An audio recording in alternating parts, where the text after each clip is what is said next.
बिस्मिल्लाहिर्रहमानिर्रहीम, अस्सलामुअलैकुम नाज़रीन, आप देख रहे हैं द लास्ट आवर। मैं हूँ यासिर रशीद और मेरे साथ हैं सीनियर सहाफ़ी राना मोहम्मद अजीम साहब। नाज़रीन, आज बात करेंगे अपोजिशन की। अपोजिशन ने वफाकी हुकूमत को और बिलखुसूस वज़ीर-ए-आज़म इमरान खान साहब को जनवरी की आखिरी तारीख दी थी कि आप उस दिन तक खुद मुस्ताफ़ी हो जाएं तो बेहतर होगा, वगरना फिर दमादम मस्त कलंदर होगा। वो आखिरी तारीख तो गुजर चुकी, अब फरवरी का महीना आ चुका है। वफाकी वज़रा ये कहते हैं कि आपने जो इस्तीफ़ा लेना था वो तो आपको मिला नहीं, आपने जो इस्तीफ़े देने थे, जो मुंह पे मारने थे, उनकी बात करें। लॉन्ग मार्च के हवाले से अब हिकमत अमली क्या होगी? आसिफ अली जरदारी साहब का भी मौलाना फजलुर रहमान से रब्ता हुआ, लेकिन JUI के तर्जुमान ये कहते हैं कि रब्ता नहीं हुआ। आने वाले दिनों में PDM की मूव क्या होगी? इस्तीफों को लेकर, लॉन्ग मार्च को लेकर और सेनेट इलेक्शन में अब हॉर्स ट्रेडिंग की बातें हो रही हैं, तो उसके लिए बिल लाया जाएगा, आईनी तरमीम की जाएगी। तो क्या अपोजिशन वफाकी हुकूमत का साथ देगी? इसी सारी मंजरनामे पर बात करने के लिए हमें ज्वाइन किया है साबिक गवर्नर जिनका ताल्लुक पाकिस्तान पीपल्स पार्टी से है, सीनियर रहनुमा है सरदार लतीफ खोसा साहब। खोसा साहब, बहुत शुक्रिया आपके वक्त का। खोसा साहब, अगर वफाकी हुकूमत के मौजूदा इकदामात की बात की जाए, जिसको लेकर अपोजिशन काफी वावेला भी मचाती है और अपोजिशन ने एक तहरीक को ऑर्गेनाइज किया, लेकिन रफ्ता रफ्ता वो देखने में यह आया कि मोमेंटम टूटा है। लेकिन आप अब अंदर रहने वाले शख्स हैं, इजलासों में भी शिरकत करते हैं, हिकमत अमली में कुछ तब्दीली की गई है। आप क्या समझते हैं, ये जो हिकमत अमली में तब्दीली की गई, इसका सारा असर आपकी तहरीक पे नहीं पड़ेगा? नहीं, देखिए, बिल्कुल भी तहरीक पे इसका असर नहीं पड़ेगा। जाहिर है कि बाकी मामलात भी, दुनियावी मामलात भी साथ साथ चलते हैं। रानी शहीद बेनज़ीर भुट्टो की शादी के बाद जो है, ये भुट्टो फैमिली में पहली शादी थी जो बख्तावर बीबी की जो है शादी हुआ, निकाह हुआ और उस पर जो है मेहंदी वगैरह हुई। तो ये एक ऐसा मौका था जिस पर हम बिल्कुल चाहते थे कि सियासत से हट के हम उस रानी शहीद बेनज़ीर भुट्टो की उस बेटी का जो है उनको दुआओं के साथ रुखसती भी की जाए, और उसमें फिर एक मुद्दतों के बाद जो है भुट्टो फैमिली में एक खुशी की जो है मौका आया है, और हम उसे बिल्कुल सियासत की नज़र नहीं करना चाहते थे। तो ये परसों हम उधर ही थे और उसमें जो है अल्हम्दुलिल्लाह बड़े बाइज़्ज़त तरीके से, पुरवकार तरीके से, बड़ी सादगी से और बड़ा खूबसूरती से जो है वो रानी शहीद बेनज़ीर भुट्टो की बेटी बख्तावर भुट्टो का चौधरी महमूद के साथ जो है वो रिवाज में है। हम दुआ गो है, अल्लाह ताला जो है दोनों को खुश खुर्रम रखे।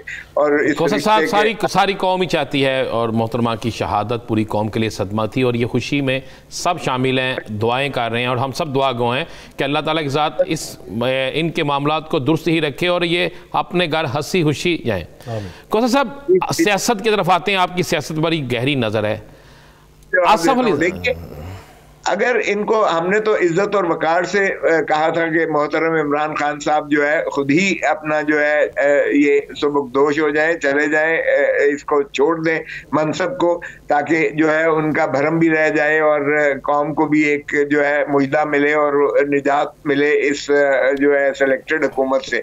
लेकिन बाहर का खोसा साहब, आप बिल्कुल दुरुस्त कह रहे हैं। आपने एक वार्निंग दी, उन्होंने नहीं मानी। वो कहते हैं कि हालात आएंगे, देखी जाएगी। अब आसिफ अली जरदारी साहब और बिलावल भुट्टो साहब का कहना है कि हम अदम इत्तेमाद की तहरीक लेकर आएंगे, अदम इत्तेमाद की तहरीक की तरफ जा रहे हैं। मुस्लिम लीग नून इस पर तैयार नहीं है। एहसन इकबाल साहब का बयान आपने सुन लिया था। मौलाना फजलुर रहमान साहब कहते हैं जिसका भी फैसला नहीं हुआ। तो आप क्या समझते हैं कि इस हुकूमत के खात्मे के लिए आप अदम इत्तेमाद की तरफ जाना तरजीहात में शामिल होगा या फिर एजिटेशन? देखिए, सभी चीजें ऑन बोर्ड है, सभी चीजें कार्ड पर मौजूद हैं। हम 5 तारीख को तो आज़ाद कश्मीर में जो है होने जा रहा है एक बहुत बड़ा एक इज्तिमा है, जिसका हम मैसेज पैगाम अक्रॉस दी बॉर्डर भी देना चाहते हैं कि हम पाकिस्तान जो है कश्मीरियों के साथ है, और कश्मीर हमारी शाह रग है, और हम कश्मीरियों का आखिरी दम तक साथ देंगे, और इंशाअल्लाह कश्मीर बन के रहेगा पाकिस्तान। ये हमने नारा जो है, हमारी पाकिस्तान पीपल्स पार्टी का वजूद ही इस पर जो है कायम हुआ था, अगर आपको याद हो। बिल्कुल, ये नारा, ये जो जलसा पीपल्स पार्टी का है, ये PDM का है? ये PDM का है, लेकिन पीपल्स पार्टी इसमें भरपूर अंदाज से शिरकत कर रही है। और ये अब कश्मीर में होगा, फिर हैदराबाद में है, हैदराबाद में भी ये जलसा कश्मीर में है कि लियाकत बाग रावलपिंडी में है? जी नहीं, ये कश्मीर में ये तय। तो ये लियाकत बाग वाला क्यों अचानक तब्दील हो गया? मौलाना जो चीज कहते हैं वो तब्दील हो जाती है, ये क्या वजूहात है? ये ऐसी कोई बात नहीं है, ये कंसेंसस से ही होता है। अगर किसी की कोई तजवीज होती है तो उस पर सारे जो है मुत्तफिक होते हैं, तो तभी वो अमली जामा पहनाया जाता है। इस पर जो है बहनियों को शिफ्ट करने का जो है ये बिल्कुल कंसेंसस से हुआ है। बात वही है ना। अब ये देखें कि आपने एक मुनज़्ज़म तरीके से एक प्लेटफॉर्म तश्कील दिया और उस पर 11 जमातों को शामिल कर लिया। अब अवाम को भी तो पैगाम देना है ना। आपकी जो जला बख्शनी है तहरीक को, वो तो अवाम ने बख्शनी है। अब एलामिया होता है, एक मौलाना साहब आते हैं प्रेस कॉन्फ्रेंस में, तमाम तारीखें दे जाते हैं कि इन तारीखों को यहाँ पे जलसे होंगे। कुछ अरसे बाद दूसरी जानिब से कुछ और सजेशन आती है, तारीख भी तब्दील और मकाम भी तब्दील। नहीं देखें, ऐसी बात नहीं है। कुछ होती है, जाहिर है कुछ ऐसी किसी ना किसी जमात के जो है वो कोई ऐसी एक्सीजेंसी आ जाती है। अब देखें ना, बख्तावर बीबी की शादी जाहिर है हमारी प्रायोरिटी में थी, हमने उसको अकोमोडेट करना ही था। सियासतें होती रहती हैं, लेकिन ये खुशी के मौके कोई इसको जो है वो मौखर नहीं करता है, नंबर एक। दूसरी बात यह है कि आज़ाद कश्मीर का बिल्कुल लियाकत बाग का पहले यही हुआ था, लेकिन फिर मोहतरम नवाज शरीफ साहब की बात हुई फजलुर रहमान साहब से। मोहतरम नवाज शरीफ साहब का भी नजरिया ये था कि हुकूमत भी उनकी है और फिर अक्रॉस दी बॉर्डर भी आपने एक पैगाम देना है और कश्मीर डे है तो ज्यादा मुनासिब होगा। इसको पाकिस्तान पीपल्स पार्टी ने इस तजवीज को जो है बेहतर समझा और इस पर जो है सारों ने इत्तफाक किया और हमने लियाकत बाग से इसको आजाद कश्मीर में शिफ्ट किया। कोई ऐसी खोसा साहब, क्या आसफ अली जरदारी साहब फजलुर रहमान साहब का राब्ता हुआ है जिसकी देखिए मौलाना साहब के जो तर्जमान है वो तरदीद कर रहे हैं? नहीं देखें, ये इसमें मैं ना तस्दीक करता हूँ ना तरदीद करता हूँ। अगर मौलाना साहब के हुआ है तरदीद तो ऐसी कोई बात नहीं है, नहीं हुआ होगा। लेकिन सवाल ये पैदा होता है कि हैदराबाद भी तो जा रहे हैं ना, पीडीएम जा रही है, वहां तो सारे होंगे और वहां तो जाहिर है कि चूंकि वो पीपल्स पार्टी होस्ट कर रही है इमीडिएटली आफ्टर दिस ये आजाद कश्मीर के जलसे के बाद, तो फिर वहां भी तय होगा। देखिए ये बता दें आपकी तरजीहात क्या होंगी? अदम एतमाद, लॉन्ग मार्च? देखें, ये अदम एतमाद तो होगा ही होगा, हर सूरत में होगा। हम मोबिलाइज कर रहे हैं पब्लिक को, पब्लिक मोबिलाइज होती है, पब्लिक चार्ज होती है। अब देखें इन्होंने फिर जो है बम फेंका है, तेल की महंगाई की है, तेल 6 दफा महंगा कर चुके हैं ये जो है। और तेल महंगा करने का मतलब ये है कि वो सारे का सारा साइकिल जो है महंगाई का फिर एक सैलाब और तूफान आता है। आज वज़ीर आज़म से सवाल किया गया, उन्होंने पूरा मैकेनिज्म ब्रीफ किया है कि किस तरीके से डॉलर की कीमत बढ़ती है जब आपकी दरामदात और बरामदात में फर्क हो, मनी लॉन्ड्रिंग हो। तो जब डॉलर ऊपर चला जाएगा फिर तेल महंगा होगा, तेल महंगा होगा तो फिर मोबिलाइज होगी पूरी मार्केट और जाहिर बात है महंगाई में इजाफा होगा। देखिए, ये कब तक हमारे ऊपर डाले? 2.5 साल तो हो गए भाई, हमारे ऊपर डालना बंद करो। अब ये भाई नहीं कर सकेगा कोई भी, ये चूरन बेचने को मारने को तैयार नहीं है। अब अवाम जो है रिजल्ट मांगती है, रिजल्ट जीरो है, जीरो बल्कि नेगेटिव है। आपकी ग्रोथ नेगेटिव है, आपकी जो है महंगाई, आपका इन्फ्लेशन जो है वो नेगेटिव जा रहा है, डबल डिजिट में जा रहा है। आपकी हर चीज जो है वो जीना दोपहर हो चुका है। तो अवाम जो है वो खोसा साहब, पहले बात होती थी पार्लियामेंट से निकल जाने की कि पार्लियामेंट खत्म हो, ये नया निज़ाम आए और ये नई हुकूमत आए। फिर अचानक फैसला हुआ कि हम ज़िमनी इलेक्शन में भी जाएंगे, सेनेट इलेक्शन में भी जाएंगे। तो पाकिस्तान पीपल्स पार्टी की राय क्या है इन दोनों इलेक्शंस में जाने की, तहरीक अदम एतमाद को तक़वियत बख्शने के हवाले से? देखें, बिल्कुल हम जाएंगे। ज़िमनी में भी देखा आपने कि हमने वो सीट जीती और सीट उसके अरबाब गुलाम उसके खिलाफ हमने जो है उसको हराया है, जो चीफ मिनिस्टर था और जो बड़ा अपने आप को जाबिर समझता था और जो हुकूमती उम्मीदवार थे। इसलिए हम कोई भी बाई इलेक्शन की सीट नहीं छोड़ेंगे, नंबर 1। नंबर 2, सेनेट में हम क्यों कर एक जो है उनको असेंडेंसी दें, क्योंकि सेनेट एक परपेचुअल बॉडी है और ये अगले इलेक्शन तक भी जो है असरअंदाज होगा इसका नताइज जो है। और सेनेट में हम इनको मेजॉरिटी। खोसा साहब, 3-4 दिन पहले मौलाना फजलुर रहमान साहब ने मीडिया से टॉक करते हुए पेशावर में कहा कि 2018 के इलेक्शन को कालादम करार दिया जाए। वो चाहते हैं ये इलेक्शन कालादम करार दिए जाए, ये उन्होंने कहा, हम नहीं कह रहे। और आप जो है उसी इलेक्शन, उसी असम्बली की बुनियाद पे उसी पार्लियामेंट की बुनियाद पे सेनेट में जाना चाहते हैं। आपके वो पीडीएम के सदर हैं, सरबराह हैं, वो जिसे कालतम करार देना चाहते हैं, आप उसी जगह पे जाके इलेक्शन लड़ते हैं, उन्हीं सी बुनियाद पे जाना चाह रहे हैं सेनेट के अंदर। इसमें कोई तजाद नहीं है। देखिए, पहले भी जियाउल हक ने ये किया था कि गैर जमाती इलेक्शंस करवा के 1985 में पूरी हमारी सियासी निजाम का बेड़ा गर्क कर दिया था।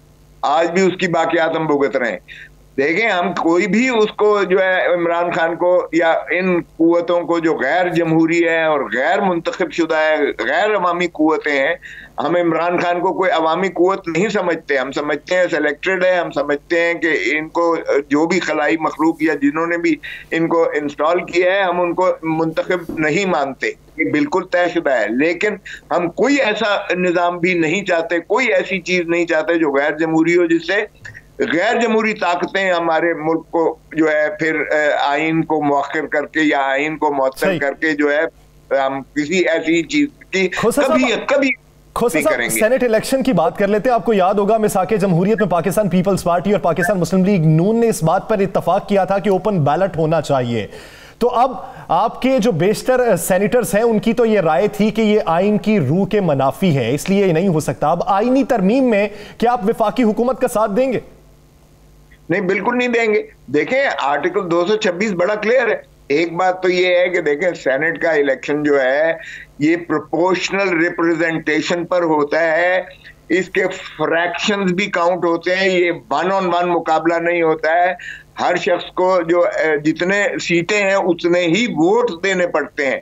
तो क्या आप शो ऑफ हैंड में पहला वोट दिया तो इस तरह हाथ कर देंगे, दूसरा उसको नीचे कर देंगे, तीसरा फिर नीचे कर देंगे, और फिर जब एलिमिनेट होगा तो उसके फ्रैक्शन कैसे काउंट करेंगे? भाई, ये मुमकिन ही नहीं है जो आप बात कर रहे हैं या जो ये ऑपोजिशन ये गवर्नमेंट कर रही है। मैं हैरान हूं कि इनकी अकल कहां घास चल रही है कि क्या हो गया भाई। ये ओपन ये हो नहीं सकता भाई, शो ऑफ हैंड तो हो नहीं सकता। अब दूसरी बात ये आ गई कि ओपन में तो फिर आप कोई उसके बहुत सारे तरीके हैं। आपने तो पार्लियामान को बेतौकीर वैसे ही कर दिया है, क्योंकि पार्लियामान में आप मुंतखब है नहीं, इसलिए पार्लियामान जो अवाम की आवाज है आप उस पर बिलीव नहीं करते हैं। पार्लियामान में आप कोई फैसले करवाने को तैयार नहीं है, या ऑर्डिनेंस के जरिए या आपके गैर मुंतखब मुशीर और आपके एडवाइजर्स हैं जो असल पोर्टफोलियोज पर हैं, जो अहम मुकामात पर माशाअल्लाह बराजमान है। पीटीआई की कोर जो मेंबर्स हैं उनको कोई इख्तियार नहीं है। आप देख लें तो या तो आईएमएफ के नॉमिनीज हैं या खलाई मखलूक के नॉमिनीज हैं। तो पीटीआई तो सियासी ये हुकूमत है ही नहीं। जब हम कहते हैं कि ये मुंतखब नहीं है या ये जो है अवाम की आवाज नहीं है, तो आप देख लीजिएगा इनके कॉन्फ्लिक्ट। लतीफ खोसा साहब, क्या आप हॉर्स ट्रेडिंग के खिलाफ हैं? जी, सख्त खिलाफ हैं। देखिए, हमारे फिर अगर इस मौजूदा इलेक्शन में कोई सियासी जमात जिसके वहां पे अक्सरियत नहीं है ज्यादा सीटें ले जाती है, तो फिर हम समझें कि वो हॉर्स ट्रेडिंग की वजह से है? नहीं, तो फिर ये अपनी जरा बात पे कायम रहे ना। 64 लोगों ने जो है हाथ खड़ा करके नो कॉन्फिडेंस दिया चेयरमैन सेनेट के खिलाफ। अभी रिसेंट बात है, कोई पुरानी इतनी बात नहीं है लोगों के हाथ से मुंदमिल हो गए। इन्होंने क्या कहा? वोट निकले 52 और 11 लोग जो है गायब हो गए। तो इन्होंने क्या कहा कि उस पर इल्जाम लग रहा है कि जिस तरह मांडी वाला सब जब आए तो मुकम्मल हो गए वोट, और जब दूसरे उम्मीदवार आए जिनको मुस्लिम लीग नून की या किसी और की हमायत हासिल थी तो वोट पूरे ने। वो तो इल्जाम लगा रहे हैं पाकिस्तान पीपल्स पार्टी पे भी, है ना। किसी चीज पर तो फिर कायम रहे। वो कहते हैं कि ये अपनी ज़मीर के मुताबिक उन्होंने वोट दिए हैं, इस पर डिस्क्वालिफिकेशन तो होती नहीं। यही हम जानना चाहते हैं, आपसे जानना चाहते हैं, बड़े सीनियर आप सियासतदान है, यही जानना चाहते हैं कि मांडी साहब वाले की वक्त क्यों मांडी साहब के वक्त वोट पूरे हो जाते हैं, दूसरा जो है जब चेयरमैन के सेनेट का अदम इत्मीनान है उसमें वोट पूरे नहीं होते, तो ये क्या वजह है? यही तो मैं अर्ज कर रहा हूं कि अब इनको किस चीज का खौफ है। इनको खौफ ये है कि चूंकि इनकी डिलीवरी जीरो है, इनके खिलाफ जो होने जा रहा है सेनेट में, इनके अपने एमपीएस, इनके अपने सेनेटर्स और इनके अपने एमएनए जो हैं इनको वोट नहीं दे रहे। इनको नहीं दे रहे सेनेट में इनके सेनेटर्स को, इसलिए इनको खौफ है और ये चाहते हैं कि ओपन बैलेट हो ताकि इन पर जो है हुकूमत की उस अंदाज से गिरफ्त जो है जो कि बहुत ढीली पड़ गई है, क्योंकि उनको मिला कुछ नहीं है और लोग उनकी गिरबान पकड़ते हैं पीटीआई के एमएनए के और पीटीआई के जो है एमपीए के, इसलिए ये क्या चाहते हैं कि अब ये ओपन हो। क्यों इन्होंने पहले क्यों नहीं ये चीज की थी जब नो कॉन्फिडेंस हो रहा था? 2.5 साल बाद इन्हें ये ख्याल आ गया कि ये साहब एक आखिरी सवाल ये कि पंजाब की अगर सियासत पे आपकी गहरी नजर है, आप पंजाब की सियासत में काफी इन भी रहे हैं, अब हालिया दौर में एक तरफ आपकी तहरीक चल रही है, दूसरी तरफ आपके ही अराकीन जो है पीपल्स पार्टी के और पीएमएलएन के, वो वज़ीर आला पंजाब से हर आए दिन मुलाकात कर रहे हैं, इसकी बुनियादी वजह क्या लगती है आपको? नहीं, मेरा नहीं ख्याल कि कोई गए। अगर आप बात कर रहे हैं कि वो शादियों पर जा रहे हैं तो शादी कमी देखें, ये सोशल रिलेशन और शादियों में नहीं है, मुलाकात हुई है गौसा साहब, वज़ीर आला से जाके मिले हैं, उन पर इत्मीनान का इजहार किया है। ये किसने? देखें, हमारी पार्टी से तो नहीं किया है। आपकी पार्टी से कैंप ये किया है, आपकी पार्टी से 2 दिन पहले मीडिया पे चला, तमाम टीवी पे चला, उसका बयान चला है। देखें, अगर कोई ऐसा है जो माशाल्लाह जिसको शौक आता है, कोई ऐसा है जो पावर ओरिएंटेड ही तरीके से रहना चाहता है और हुकूमत ही के साथ हमेशा रहना चाहता है, तो ऐसे लोग तो हर पार्टी में, हर दौर में, हर वक्त में होते हैं। इसलिए माफ कीजिएगा, हमारी सियासत, पाकिस्तान की सियासत में इसका मतलब ये नहीं है कि वो पॉपुलर हो गए हैं। इसका मतलब ये है कि उनकी दुखती रग पर किसी ने, खलाई मखलूक ने या नैब ने पूछल पर हाथ रखा है और उसको टर्न कोट किया है। आपको पता ही है, सुप्रीम कोर्ट कह चुकी है कि नैब पॉलिटिकल इंजीनियरिंग कर रही है। तो ये पॉलिटिकल इंजीनियरिंग जो है, ये इस तरह से जो की जाती है, इससे कोई फर्क नहीं पड़ता है पार्टियों की हैयत पर या हुकूमत की मजबूती पर या हुकूमत को पॉपुलर होगी। देखें, पॉलिटिकल इंजीनियरिंग से फर्क नहीं पड़ता। जो पार्टी के लॉयल अराकीन है, जो लॉयल है, वो पार्टी के साथ ही रहेंगे और जो हुकूमत के साथ या तक के साथ जुड़े रहना चाहते हैं वो हर पार्टी में मौजूद होते हैं। बहुत शुक्रिया लतीफ खोसा साहब इस हवाले से वक्त देने के लिए। नाज़रीन, आगे बढ़ेंगे और बात करेंगे पाकिस्तान डेमोक्रेटिक मूवमेंट के कायदीन के आपस में जो गिले शिकवे हैं। बहुत से दिनों से खबरों में बहुत सी चीजें सामने आ रही हैं कि मौलाना फजलुर रहमान ने गिले शिकवे किए हैं, नवाज शरीफ साहब ने फोन पे बात की है, जरदारी साहब से भी उनका राब्ता हुआ है। एक प्लेटफॉर्म है, आपके राब्ते गाहे बगाहे होने चाहिए, लेकिन अगर एक खबर मंजर आम पे आई कि आपका राब्ता हुआ तो उसकी तरदीद आने की बुनियादी जो वजह है वो क्या हो सकती है? उससे गिले शिकवे कुछ उजागर होते दिखाई देते हैं। राना साहब से जानेंगे। राना साहब, क्या नवाज शरीफ साहब ने भी साहब को कोई गिला पहुंचाया? जी बिल्कुल पहुंचाया। मियां नवाज शरीफ ने मौलाना साहब, ये चल रहा है ना जो राब्ते हुए हैं, ये वो राब्ता है जो मियां नवाज शरीफ का डायरेक्ट मौलाना से हुआ है।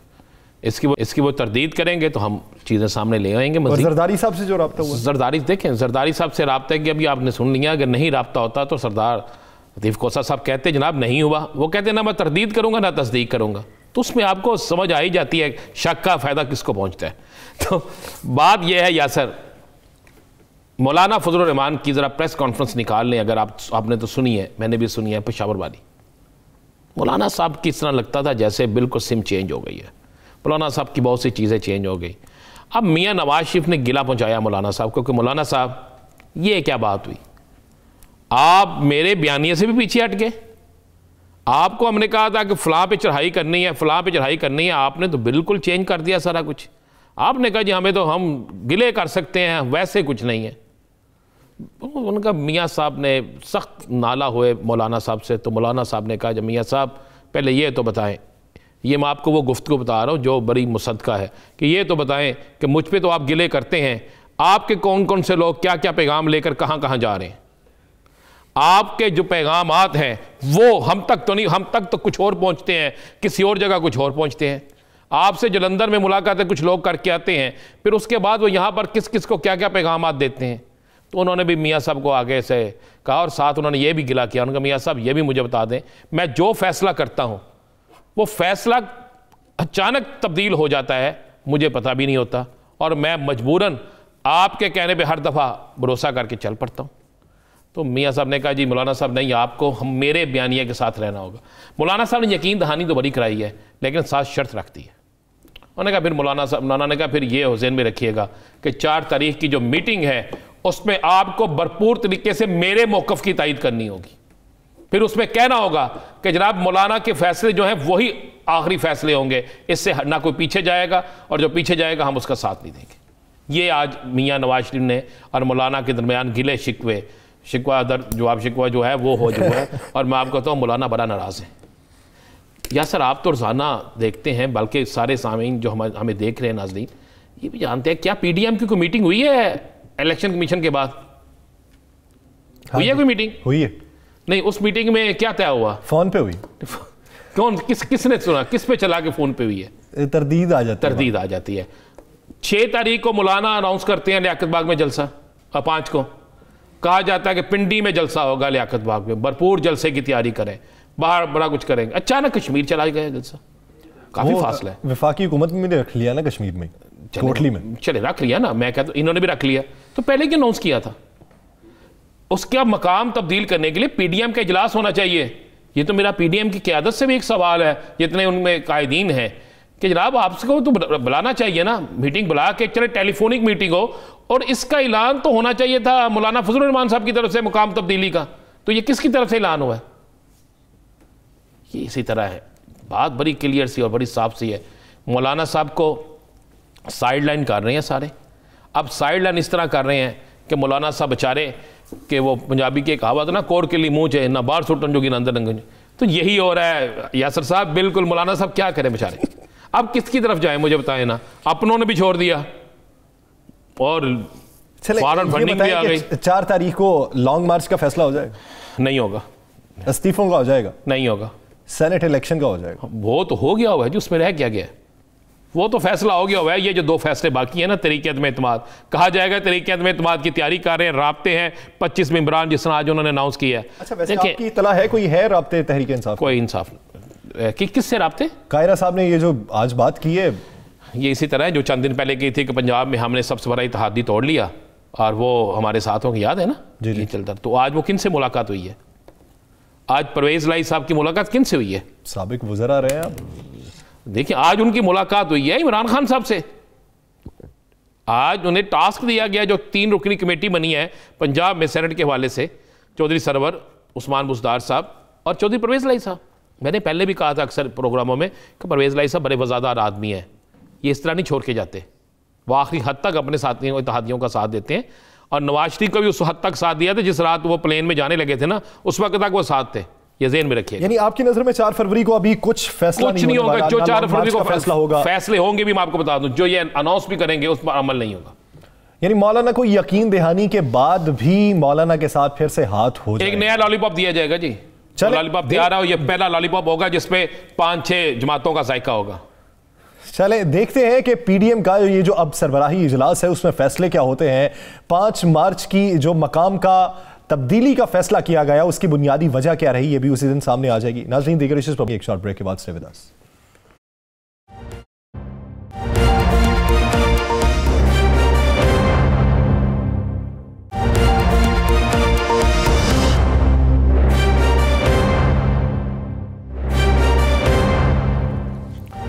Welcome back. नाज़रीन, मौजूदा सियासी हालात की बात करें तो फॉरेन फंडिंग केस इस दौर का एक अहम मसला है। ब्रॉडशीट भी मसला है, लेकिन फॉरेन फंडिंग केस जो पिछले कई सालों से इलेक्शन कमीशन में उसकी समातें भी हो रही हैं, अपोजिशन ने एहतजाज भी किया। अपोजिशन ने इलेक्शन कमीशन पे दबाव के इल्जामात लगाए कि इलेक्शन कमीशन पे दबाव है, इलेक्शन कमीशन हुकूमत से हिदायत नहीं ले रहा तो वो कहीं और से ले रहा है, ये इल्जामात लगाए गए। अब रोजाना की बुनियाद पे हेयरिंग की भी बात हुई, तो ये ममनुआ फंडिंग और फॉरेन फंडिंग ये असल में है क्या, इस पर सजा क्या हो सकती है और इस पर कौन कौन से जराए हैं जो साबित करना होते हैं। विफाकी हुकूमत का ये जो मौक़िफ़ है कि हमने 40,000 अकाउंट्स दिए जबकि अपोजिशन की जानिब से कोई अकाउंट फराहम नहीं किया गया, इसमें किस हद तक सदाकत है। साबिक secretary election commission Kanwar Dilshad से ज्वाइन किया है। कंवर साहब बहुत शुक्रिया आपके वक्त का। कंवर साहब, आपकी भी गहरी नजर थी फॉरेन फंडिंग केस पर। आप ये कहिएगा कि पिछले कुछ अरसे में फॉरेन फंडिंग का जिस तरह से मामला उठा, ममनुआ फंडिंग पहले सुनने में आई, फिर उसे फॉरेन फंडिंग का नाम दिया गया। ये ममनुआ फंडिंग होती क्या है, यानी किन जराए से आप रकूम मंगवा सकते हैं और कौन से जराए ऐसे हैं जो ममनू होते हैं? असूली तौर पर वज़ीर आज़म इमरान खान की जो आइनी और कानूनी माहिरीन की जो टीम है वो उन्हें सही हक़ाइक़ से आगाह नहीं कर रहे। आज भी प्राइम मिनिस्टर साहब ने बार बार ये कहा कि जी हमने तो डिनर का इंतज़ाम किया था और डिनर में जो भी फंडिंग आई वो हमारी पार्टी फंड में जमा हो गई। असूली तौर पर जो हमारा इलेक्शन एक्ट 2017 है उसका सेक्शन 204, लेकिन इसके पीछे थोड़ी देर के लिए मैं अपने दोस्तों को बताना चाहता हूं कि ये कोई नया कानून नहीं है। ये पॉलिटिकल पार्टी एक्ट 62 में भी शामिल किया गया था और वही 62 का था पॉलिटिकल पार्टी एक्ट, ये मुशर्रफ के दौर तक चलता रहा।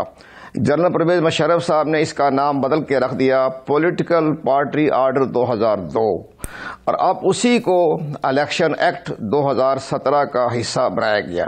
लेकिन मैं आज आपको पहली दफ़ा अपने दोस्तों को और आपको बताना चाहता हूं कि ये जो पॉलिटिकल पार्टी एक्ट 62 था उसको बाद में पॉलिटिकल पार्टी आर्डर 2002 में शामिल किया गया और जिसके बाद फिर इलेक्शन एक्ट 2017 में शामिल किया। इसकी बहुत सी बारीकी रूह निकाल दी गई इलेक्शन एक्ट 2017 में। लेकिन बहरहाल चलने दें इस मामले को तो। लेकिन एक और बड़ी अहम बात यह थी कि जो पॉलिटिकल पार्टी एक्ट 2062 था उसमें लिखा था कि कोई हैवी अमाउंट, सब्सटेंशियल अमाउंट कोई ऐसी फॉरेन फंडिंग आ रही हो तो वो काबिल ममनू होगी, वो ममनुआ फंडिंग में आएगी। लेकिन जो पॉलिटिकल पार्टी आर्डर 2002 में किया गया तो वो उन्हें सब्सटेंशियल निकाल दिया और वहां के एनी अमाउंट। अब एनी अमाउंट का मतलब यह है कि 1 पाउंड, $1, एनी अमाउंट। वो सब्सटेंशियल तो था ना, बड़ी भारी अमाउंट हो, कोई सैकड़ों डॉलरों में हो या पाउंड में हो, लेकिन यहां उन्होंने शामिल कर दिया एनी। अब ये बड़ी अहम बात थी। अब इसी तरह से जो भी हमारा आर्टिकल जो इलेक्शन एक्ट 2017 का 204 है उसमें ये लिखा हुआ है कि इंडिविजुअल, इनफरादी, corporation, company, think tank, civil society या कोई भी फर्द जो पाकिस्तान का शहरी ना हो, गैर मुल्की शहरी हो, तो वो भी अगर फंडिंग किसी पार्टी को देता है तो वो ममनुआ फंडिंग में आ जाती है। अब इसमें यह कहना कि जी हमने 40,000 शनाख्त जो अपने डोनरों को दिए हैं, वो तो ज़ाहिर है कि हमारे ओवरसीज पाकिस्तानियों को इजाज़त है कि वो फंडिंग दे सकते हैं। लेकिन इसमें अगर आपने फंडिंग के लिए आपने को डिनर का एहतमाम किया है और वहाँ किसी शख्सियात ने जो गैर मुल्की शहरी हो और उसने पार्टी को फंड दे दिया और उसकी रसीद भी दे दी तो ये साबित हो गया कि फॉरेन फंडिंग आ गई। अब फॉरेन फंडिंग और ममनुआ फंडिंग फ़र्क तो मामूली फ़र्क है। फॉरेन फंडिंग को ये मतलब ले रहे हैं कि जैसे कि कोई हुकूमत जो है वो फंडिंग दे रही हो। आम तौर पर सियासी पार्टियों को हुकूमतें जो हैं वो ऐसा फंडिंग नहीं दिया करती, लेकिन जो हमारे मिडिल ईस्ट के ममालिक हैं वो आमतौर पर मदरसों को फंड देती रहती है, ज़कात के लिए देती है या बाकी जो फलाई काम है उनको देती रहती है। ये तो बताइएगा कि क्या आप समझते हैं इस केस में कोई सियासी जमात जो है पर पाबंदी लग सकती है, उसके जो है कोई उस पर ऐसा कदगन लग सकता है कि उनके लोग नाअहल हो सकते हैं या वो सियासी जमात ख़त्म हो सकती है? क्या इस फैसले में कोई ऐसी चीज़ नज़र आती है आपको, अगर कोई फैसला होता है? लेकिन बहरहाल ज़ाहिर है मामला इलेक्शन कमीशन पाकिस्तान के यहाँ ज़ेर समात भी है और बाकायदा स्क्रूटनी कमेटी उनका जायजा भी ले रही है। और इसी तरह जो हमारे चीफ सुप्रीम कोर्ट के जस्टिस काजी फायज ईसा ने भी बड़ी अहम वार्निंग दी है इलेक्शन कमीशन पाकिस्तान को कि आपके इख्तियार तो सुप्रीम कोर्ट से भी ज़्यादा हैं। तो इन हालात को देखते हुए हमें ये नज़र आ रहा है कि अगर किसी सियासी पार्टी को ममनुआ फंडिंग में को जो है वो मामला सामने आ जाता है तो फिर इलेक्शन कमीशन पाकिस्तान के पास ये इख्तियारात हैं कि सेक्शन 204 के तहत वो ममनुआ फंडिंग को बहाके सरकार जब्त कर ले। अगर किसी पार्टी का ममनुआ फंड जब्त कर लिया जाता है तो उस पार्टी को फिर बाद में सेक्शन 215 के तहत उसका सिंबल जो है वो भी एक मुतनाज़र बन जाएगा। इसी पे थोड़ा सा मुझे समझा दें, जिस तरह मौलाना फजलुर रहमान के हवाले से उनके अपने साथी ने कहा कि इन्हें लीबिया से और दीगर ममालिक से फंडिंग आती थी और उनके एक दफ्तर के बाहर बोर्ड भी लगा हुआ है, तो क्या ये भी उसी जुमरे में आएंगे? हाँ, ये भी बहुत बड़ा अहम सीरियस इल्ज़ाम लगाया है हाफिज हुसैन अहमद ने, और मेरे साथ प्रोग्राम में थे किसी टीवी चैनल पर, और मौलाना शेरानी साहब ने भी। अब अगर इलेक्शन, उन्होंने ये भी ऑफर की है हाफिज हुसैन अहमद ने कि जी मैं इलेक्शन कमीशन में जाने को तैयार हूं, मुझे बुलाया जाएगा तो मैं तलब किया जाएगा तो मैं पेश हो जाऊंगा, ये बयान मैं दूंगा और तमाम हकायक मैं बयान करूंगा। इस पर वो सियासी पार्टी जो है, वो कोई पार्टी भी हो, हम नाम नहीं लेते, अगर इस तरह के इल्जाम साबित हो जाते हैं तो फिर हुकूमत पाकिस्तान उस पार्टी के खिलाफ आइन के आर्टिकल 17 के तहत उनका केस रेफरेंस जो है वो इलेक्शन कमीशन की सिफारिश पर सुप्रीम कोर्ट ऑफ पाकिस्तान को भिजवा सकते हैं। अब अगर ये हुकूमत खुद भी कर सकती है, आप कह रहे हैं ये हुकूमत कर सकती है, खुद भी कर सकती है, खुद भी लेगा, खुद वो इसलिए चूंकि मामला इलेक्शन कमीशन में आ गया है, तो फिर इलेक्शन कमीशन में आने के बाद जो हमारा इलेक्शन एक्ट का जो सेक्शन 212 है उसमें वाज़ेह तौर पर कहा है अगर कोई सियासी पार्टी फॉरेन फंडिंग के बारे में मुलव्वस पाई जाती है तो फिर इलेक्शन कमीशन ऑफ पाकिस्तान की सिफारिशात पर उस पार्टी जो है हुकूमत पाकिस्तान जो है उस पार्टी को बैन करने के लिए, खिलाफ कानून करार देने के लिए, कारदम करार देने के लिए सुप्रीम कोर्ट ऑफ पाकिस्तान से रजू कर सकती है। यानी इलेक्शन कमीशन उस पार्टी को बैन नहीं कर सकती, वफाकी हुकूमत को इसके लिए सुप्रीम कोर्ट के फॉरम पे जाना होगा। इलेक्शन कमीशन बहक़ सरकार वो ममनुआ फंडिंग जब्त करने के अहकाम दे सकती है। अरे जी, इलेक्शन के में पाकिस्तान जब किसी पार्टी का फंडिंग तो जब्त कर लेगी तो पार्टी तो सवालिया निशान बन गई ना, वो तो फॉरेन फंडिंग में आ गई रिजल्ट में। अब स्टेप बाय स्टेप चलना पड़ता है ना, स्टेप बाय स्टेप भी चलना पड़ेगा। इलेक्शन कमीशन कहेगा जी हमारे पास तो इख्तियारात ये है कि हम आपका सिंबल वापस ले लें। जब किसी पार्टी का सिंबल वापस ले लिया जाता है तो पार्टी की रजिस्ट्रेशन खत्म हो जाती है। इस लिहाज से लेकर मामला बड़ा गमगीर हो जाता है। अगर इलेक्शन कमीशन के पास खुद फैसला करने का इख्तियार है? हमारे इलेक्शन एक्ट ने तो इख्तियारात महदूद किए हुए ना, उनको कहा कि आप उसका जो ममनुआ फंडिंग है वो जब्त कर सकते हैं। वो तो इलेक्शन कमीशन पाकिस्तान के पास इख्तियारात भी है, रूल में भी इसका बाकायदा वाज़ेह निशानदाही की गई है। लेकिन जब पार्टी का किसी ममनुआ फंड जब्त हो जाए तो वो जनाब पार्टी वैसे ही बन जाती है सवालिया निशान के उसका वजूद होना चाहिए कि नहीं होती। वो साबित हो गया कि ममनुआ जो है वो फंडिंग जब्त हो गई है। अगले स्टेप मैं ये जो पूछना चाह रहा हूँ, एक सवाल है, मैं बार बार पूछना चाह रहा हूँ, मुझे सिर्फ वो एक सिंपल सा जरा सादा सा बता दें ताकि लोग जानना चाहते हैं, क्या सियासी जमातें फॉरेन फंडिंग केस में उनके खिलाफ कार्रवाई हो सकती है, और ये कार्रवाई जो है किस हद तक हो सकती है, और क्या ये इलेक्शन कमीशन कर सकता है या इसके लिए सुप्रीम कोर्ट जाना पड़ेगा? ये जरा एक सादा सा। नहीं, देखो जी, इलेक्शन कमीशन भी एक आईनी इदारा है, वो सिफारिशात ही कर सकता है ना। उनकी तमाम इख्तियारात को आईने वाज़ा कर दिए।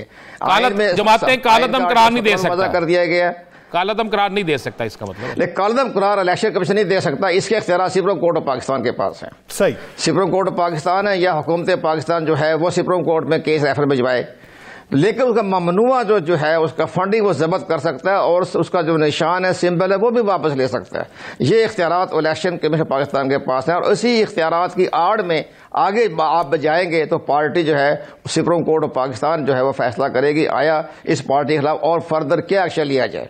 ये तो तमाम इख्तियारात जो है सुप्रीम कोर्ट ऑफ पाकिस्तान के पास है। इमरान खान कहते हैं कि हमने 40,000 अकाउंट्स की तफसीलात दी हैं, और अगर वो तहकीकात के दौरान ये साबित हो जाता है, मिसाल के तौर पे, मफरूजे के तौर पे मान लिया जाए कि वो 40,000 जो है वो बैरून मुल्क पाकिस्तानी है, ओवरसीज पाकिस्तानी है, उनके हैं, दूसरी जानिब ऑपोजिशन कोई सबूत नहीं दे पाती, फिर क्या नतीजा होगा? नहीं, देखा जी, बात यह है वो 40,000 जो है ओवरसीज पाकिस्तान ठीक है, दुरुस्त है, किसी ने $100 दिए होंगे, $200 दिए होंगे, लेकिन बात दुरुस्त है।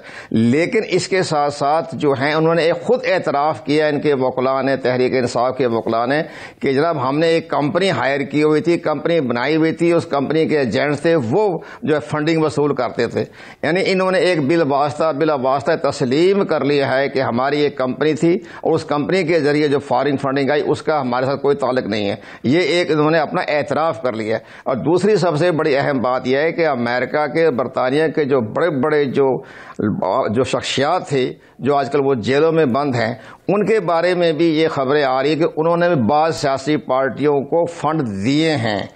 अब आप आरिफ नकवी का नाम आ रहा है कि हम नाम ही लेते हैं किसको फंड दिए, लेकिन उन्होंने ये उनके बारे में खबरें आ रही हैं उन्होंने बाज पार्टियों को भी फंड दिए। ये खबरें गर्दिश कर रही है, गलत भी हो सकती है, हमारी नाकिस राय है, लेकिन ये तमाम चीजें जो हैं इसी तरह के जो कंपनी जो बनाई थी अमेरिका में जिसके चेयरमैन जो डायरेक्टर इमरान खान बिल्कुल ठीक हो गया। जो भी होगा उसका सामने आएगा। बल्दियाती इलेक्शन डिले होते जा रहे हैं, वजूहात क्या है? बल्दियाती इलेक्शन के बारे में सुप्रीम कोर्ट ऑफ पाकिस्तान के जस्टिस साहब ने बहुत अहम रिमार्क्स दिए, उनका फैसला भी आ गया है। और उन्होंने जो पंजाब में जो लोकल गवर्नमेंट के इदारे इन्होंने कालदम करार दिए थे उनके बारे में भी जवाब तलबी कर ली गई है 4 फरवरी को। लेकिन असूली तौर पर इलेक्शन कमीशन ऑफ पाकिस्तान ने बार बार वफाकी हुकूमत को खत लिखे कि हमने अपने हल्का बंदियाँ करवानी है और हल्का बंदियाँ करवाने के लिए ज़रूरी है कि आप जो मरदमशुमारी का गजट नोटिफिकेशन जो है वो जारी करें, क्योंकि जब तक आप हातमी गजट नोटिफिकेशन जारी नहीं करेगा इलेक्शन कमीशन लोकल गवर्नमेंट के इंतखाब करवाने के आईनी और कानूनी तौर पर मजाज नहीं होगा। लेकिन इसके साथ साथ सबसे बड़ी अहम बात ये हुई कि जो पंजाब गवर्नमेंट ने और सूबा खैबर पख्तूनख्वा की गवर्नमेंट ने जो उन्होंने बल्दियाती इलेक्शन एक्ट बनाए तो लेकिन खैबर पख्तूनख्वा का तो दुरुस्त था, लेकिन जो पंजाब का जो बल्दियाती इलेक्शन वो तो अदालत ने पंजाब हुकूमत से, सिंध हुकूमत से और बलोचिस्तान हुकूमत से जवाब तलबी भी की है। और इसके अलावा बल्दियाती इंतखाबात के हवाले से भी जो अदालत ने है उसने रिमार्क्स भी काफ़ी डिलीवर किए हैं। और जस्टिस काजी फाइज ईसा ने जो इलेक्शन कमीशन के बारे में बात की है वो भी मंजर आम पे है कि इलेक्शन कमीशन अपनी आईनी हुदूद में रहते हुए काम नहीं कर रहा। ये सारी बातें हैं। फॉरेन फंडिंग के हवाले से आपका ये कहना है कि ममनुआ फंडिंग पे जब्त हो सकता है माल, लेकिन अगर उसे कलअदम करार देना है तो वो अदालत का फॉर्म उसके लिए मौजूद है। बहुत शुक्रिया कंवर मोहम्मद दिलशाद साहब इस हवाले से अपना वक्त देने के लिए। नाज़रीन, दीगर इश्यूज पर बात एक शॉर्ट ब्रेक के बाद स्टे विद अस।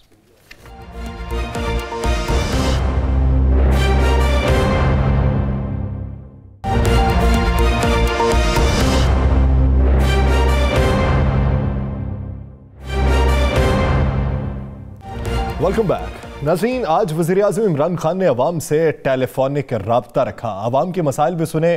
कब्जा माफिया का जिक्र आया तो वज़ीर-ए-आज़म इमरान खान ने कहा कि बिला तफरीक कार्रवाई होगी, जितने भी सियासतदान मुलव्वस पाए गए उनके खिलाफ कार्रवाई होगी और जो भी बासर अफराद हैं उनके खिलाफ कार्रवाई होगी और गरीब आवाम को उनके हुकूक दिलवाए जाएंगे।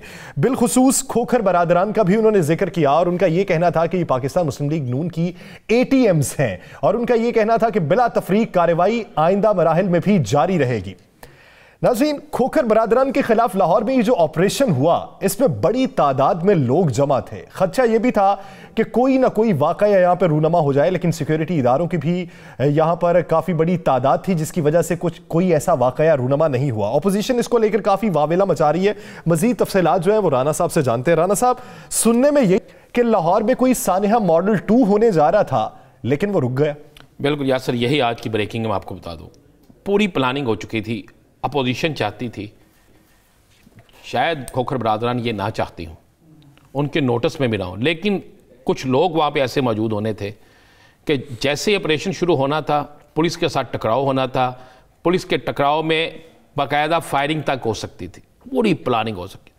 पुलिस को ये इतला मिल गई, चूँकि लाहौर में तैनात जो नए CC पर लाहौर है गुलाम मोहम्मद डोगर साहब का लाहौर के हवाले से बड़ा तजर्बा है, लाहौर ये है और उन्हें बड़ा इस मामले में इल्म था। उनको इतला ये मिल चुकी थी। हुआ क्या, जैसे ऑपरेशन करने के लिए टीम रवाना होने लगती है, या सर आपको पता मीडिया को बहुत लेट पता चला। जी। सबसे पहले उनसे फ़ोन ले लिए जाते हैं। इतला ये थी कि खोखर बरादरान और कुछ लोगों को इतला होगी, वहां पर एक मजमा इकट्ठा हो जाएगा, उस मजमे में से कुछ शरारती लोग निकलेंगे, ऐसा वक़ुआ बनेगा कि आपकी PDM समेत सारी तहरीकें जो है वो इस तरफ चल पड़ेंगी और बड़ा नुकसान हो। देखिए, जब आप पुलिस पे फायरिंग करेंगे, पुलिस ने अपने बचाव के लिए दिफा तो करना है ना कुछ तो होगा। और अगर खुदा न खास्ता वहां पे कोई एक बंदा मर जाता तो ये सारी तहरीक किस तरफ चले जाती। ये एक नया सानिया मॉडल, और ये पुलिस को मुकम्मल इंफॉर्मेशन थी। या सर, यह आपको बिल्कुल मुसद्दका इतला दे रहा हूं, इंफॉर्मेशन थी। उन्होंने सबसे पहले मोबाइल छीने के ले लिए गए, चाहे वो कोई भी अफसर था, सबसे, चाहे वो LDA के थे, तहसीलदार थे, आपको पता बड़ी इंफॉर्मेशन थी, फौरी इतला जाती थी और उन जाने से पहले वहां पे सारा कुछ हो जाता। पहले फ़ोन लिए गए सबसे, फ़ोन लेने के बाद इसकी डायरेक्ट निगरानी जो है खुद CCP लाहौर ने शुरू कर दी। CCP लाहौर ने जब इसकी निगरानी शुरू की तो उस निगरानी के बाद इस तरीके से ऑपरेशन जब शुरू हुआ तो उस वक्त भी मोबाइल फोन्स नहीं थे। और वो लोग जो ये सारा कुछ करना चाहते थे वो नाकाम हो गए। फिर आपको ये भी बता दें, इस दौरान में पुलिस के हिकमत अमली ये थी, सिविल में बहुत से लोग मौजूद थे जो असला बरदारों को ढूंढ रहे थे। मेरे पास ये इतला है कि उस वक्त कुछ गैंग जो वहाँ पे शामिल होना चाहते थे, चाहे वो मुस्लिम लीग नून के वर्कर बन के शामिल हो जाते, चाहे वो कुछ और बन के शामिल हो जाते, लेकिन आखिरकार ये इल्ज़ाम इसी तरह बनना था ना, तो उनको बाकायदा रास्ता ना मिल सका इंटेलिजेंस की वजह से, पुलिस के मुख्तलिफ नाकों की वजह से और रुकावटों की वजह से, जिसपे एक नून लीग के रहनुमा ने चीखो पुकार भी बरी की, आपको याद होगा कि मुझे आगे नहीं जाने दिया। हाँ जी, ये हुआ वाकया। अब आपको मैं बताऊं अब हुआ क्या है। अब लाहौर में आपको एक बड़ी खबर और दे दूं, लाहौर के टॉप 10 और लाहौर का कब्जा माफिया इकट्ठे हो गए। सुनने में यही है कि कोई सियासी शख्सियत भी ऐसी हैं जो ये इस ऑपरेशन 3 बड़ी सियासी शख्सियात, 3 बड़ी सियासी शख्सियात ने अपने डेरे पे उन्हें बुलाया। वहां पे उन्होंने कहा जनाब ये पुलिस क्या करने जा रही है। टॉप 10 के घरों में भी छापे, कब्जा माफिया के खिलाफ भी छापे। हालांकि मैं कभी पुलिस के फेवर में नहीं जाता, लेकिन ये सुन के खुशी हुई कि कम से कम ये हुआ। पता चला कि जो पिछले 2 दिनों में 20 बड़े कब्जे, या सर ये 2 दिन बाद शायद पुलिस प्रेस रिलीज जारी करे, यहाँ कोई बड़ा ऐलान वजीर आजम साहब की तरफ से, यहाँ 20 बड़े कब्जे छुड़ा दिए गए। और जो 20 बड़े कब्जे छुड़ा के मुस्तहिक लोग जो थे बेचारे, जिनको मिले हैं, वो सोच नहीं सकते थे। और ये 20 के 20 कब्जे भी सीसीबी खुद छुड़ा के आता है, आईजी पंजाब इंटरेस्ट लेता है, वजीर आला पंजाब इंटरेस्ट लेता है। तो उसके बाद ये 3 बड़े जो है अपने घरों में बुलाते हैं कब्जा माफिया के कुछ बड़ों को। मैं ये भी बता दूं, लाहौर की एक बड़ी मारूफ सोसाइटी के फार्म हाउस में ये मीटिंग होती है। वैसे वो लोग आपस में सख्त इख्तलाफ रखते हैं, वहां फैसला होता है कि किसी हर सूरत में पुलिस को तब्दील किया जाए, पुलिस की टीम के साथ कोई ऐसा भट्टा डाल दिया जाए कि ये पुलिस यहां से भाग जाए। ये हुआ। और उसमें मैं हुकूमत से कहूंगा कि चेक करें आपकी अपनी कौन सी शख्सियत वहां पे मौजूद थी। और ये क्रेडिट दूंगा जी मैं लाहौर पुलिस को कि ये वाकई हुआ, और आईजी को दूंगा और वज़ीर आज़म पाकिस्तान को खासकर कि वज़ीर आज़म पाकिस्तान के विजन के मुताबिक ये सारा कुछ हुआ जी। यानी सियासी मफादात जहां पे उल्ट थे तो आमने सामने थे, अब मुआशी मफादात और ज़ाती मफादात हो गए हैं तो एक टेबल पे आ गए होंगे, इसलिए प्रेशर भी अब बनाने की बात हो रही है। लेकिन वज़ीर आज़म का ये कहना है कि कब्जा माफिया के खिलाफ ऑपरेशन बिला तफरीक जारी रहेगा और ये भी एक किस्म का NRO होगा। और वज़ीर आज़म ने आज ये कहा है कि अगर मैं NRO दूंगा तो इस मुल्क से गद्दारी करूंगा।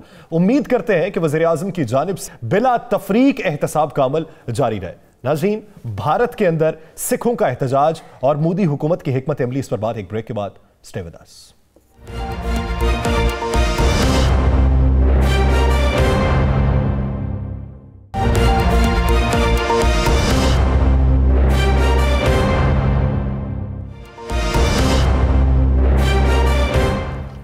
नाज़रीन, सिखों का एहतजाज काफी अरसे से जारी है, लेकिन मोदी सरकार को सिखों पर कोई तरस ना आया। मोदी साहब खुद भी ना बोले।